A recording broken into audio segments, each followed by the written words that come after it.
Olá! A gente está acompanhando essa enorme onda de manifestações nos Estados Unidos por conta da morte de George Floyd, que foi provocada por policiais em Minnesota.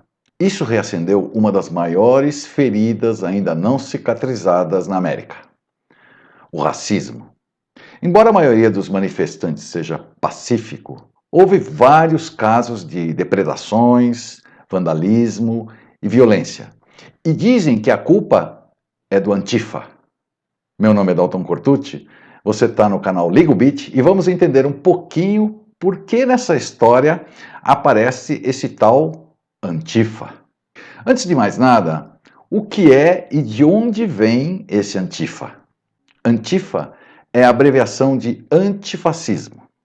E alguns afirmam que a origem se dá nos movimentos antifascistas que surgiram no século passado, nas décadas de 20 e 30 na Europa.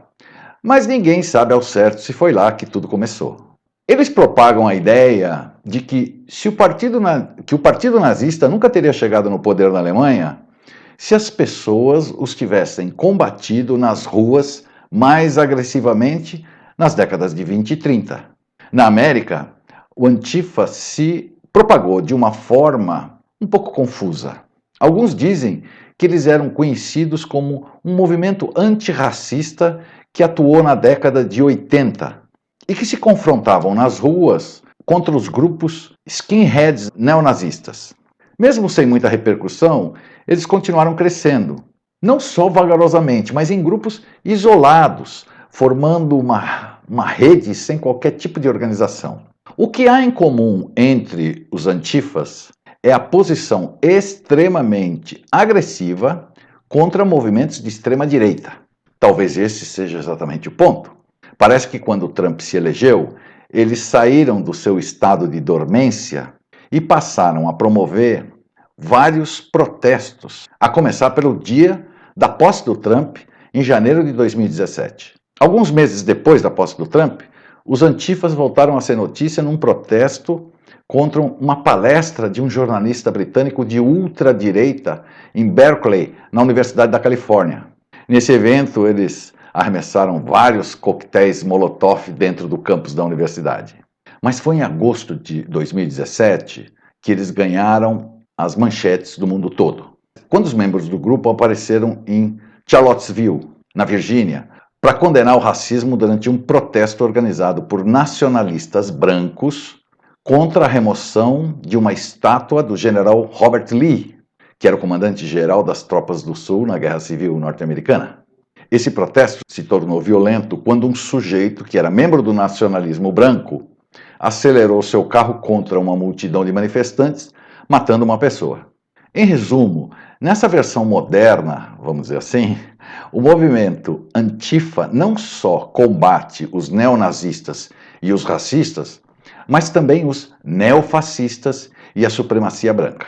Por isso, eles são contra o governo Trump, porque Trump vem num crescente autoritarismo juntamente com o alt-right. Nossa, é uma sopa de siglas isso. Afinal, o que é esse alt-right que os Antifa combatem e o associam ao Trump? O alt-right é um movimento racista de extrema-direita baseado numa ideologia de nacionalismo branco e no antissemitismo. O objetivo dele é a criação de um Estado branco e a destruição total da esquerda, que eles chamam de uma ideologia da morte. O alt-right também é anti-imigrante, antifeminista, é contra a homossexualidade e aos direitos dos gays e transgêneros, e também pregam que o ensino superior deve ser dirigido apenas às elites. Embora o alt-right seja descentralizado, eles têm um líder, um sujeito chamado Richard Spencer. E o movimento tem forte atuação online, promovendo as suas ideias através de posts nas redes sociais. Portanto, hoje, o antagonismo dos Antifa está focado nos alt-right, e o objetivo é confrontarem-se fisicamente com eles. Em outras palavras, brigar na rua. Uma característica dos Antifa é que eles costumam se vestir de preto. às vezes cobrindo o rosto com máscaras ou capacetes para que não possam ser identificados pela polícia. Mas isso também permite que eles se reconheçam entre si e se movimentem em bloco. Essa tática é também conhecida como Black Bloc, roupa preta e movimento em bloco. Lembra dos nossos Black Blocs? Embora nas ruas o domínio seja masculino, muitas mulheres são membros do Antifa e participam ativamente das manifestações. Segundo elas, o governo Trump é também anti-mulheres, devido à sua política de imigração que separa mães de filhos e a sua posição contra o aborto. Agora liga o beat. Além do Trump ter a pandemia em suas mãos, ele tem dois outros problemas imediatos. O primeiro é diminuir as manifestações antirracismo devido à morte do George Floyd, porque este é um ano eleitoral. O segundo é a baderna que ocorre em algumas dessas manifestações. Nesse caso, ele tenta arrumar um único culpado e elegeu o Antifa. No entanto, como é que é possível você encurralar adeptos de um movimento que é descentralizado, não tem líderes conhecidos, não tem sede e não tem uma ideologia clara, que não seja a oposição aos movimentos fascistas ou de direita?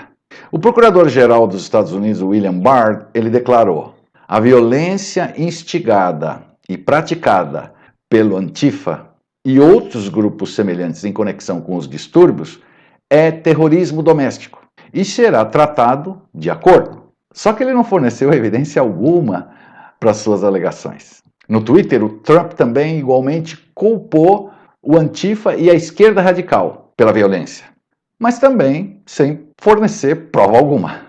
O fato é que o governo está buscando o Antifa como alvo de culpa pelos tumultos, mas não existem informações suficientes para saber se os vândalos e os saqueadores são antifas ou se são pessoas oportunistas e baderneiras, ou ainda membros da supremacia branca infiltrados. Agora liga o beat de novo. O governo Trump se vê numa situação tão complicada que ele já começou a brigar com os governadores democratas, porque ele é republicano, lembra? Ele suspeita que os governadores não estejam se esforçando como deveriam para controlar a violência dessas manifestações, porque dessa forma os governadores estariam se aproveitando do desgaste da imagem do Trump no ano eleitoral.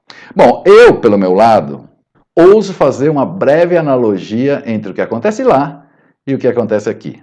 O Trump e o Bolsonaro, em meio a uma violenta pandemia, estão metidos numa séria crise política, onde ambos tentam evitar o desgaste das suas imagens, procurando inimigos onde eles talvez nem existam, e ainda batendo boca com os governadores. Deixe para você tirar suas conclusões. Inscreva-se no canal. Tchau!